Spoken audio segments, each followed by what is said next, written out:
Toastmasters and welcome guests.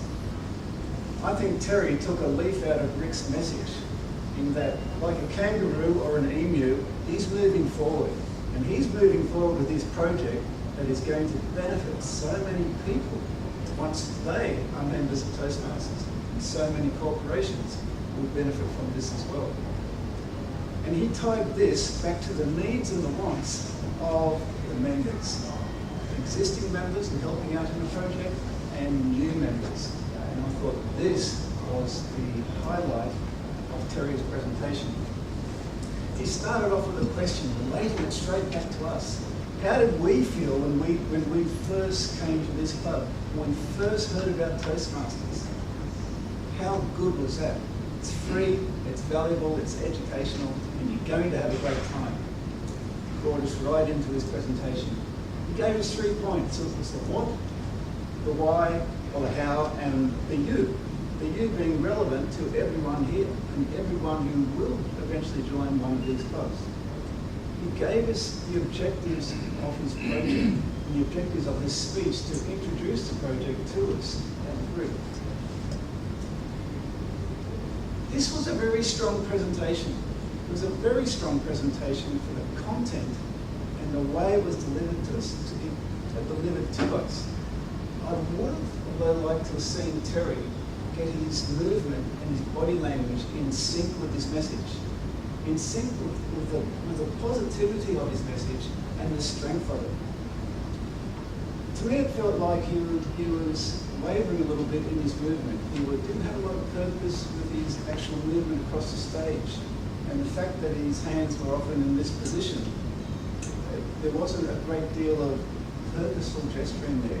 This would have opened up his message and made it even stronger had they been just bigger. And he had anchored himself to the floor, to the carpet, and gone from there.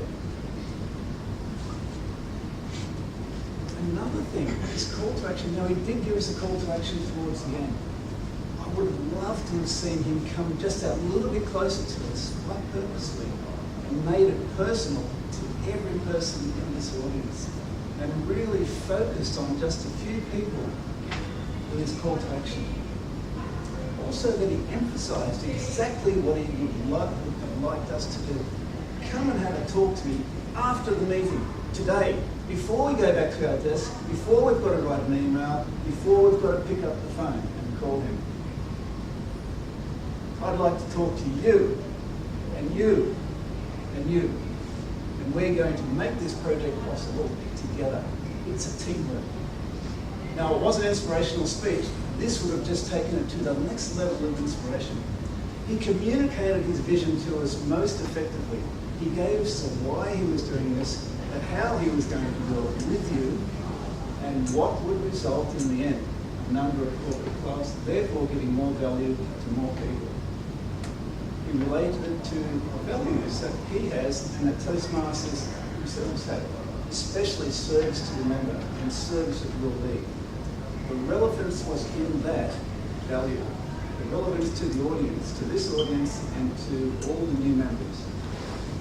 Of course, there were the aspects like the Advanced Leader Silver, giving back to the organisation, and growth, and that was all there.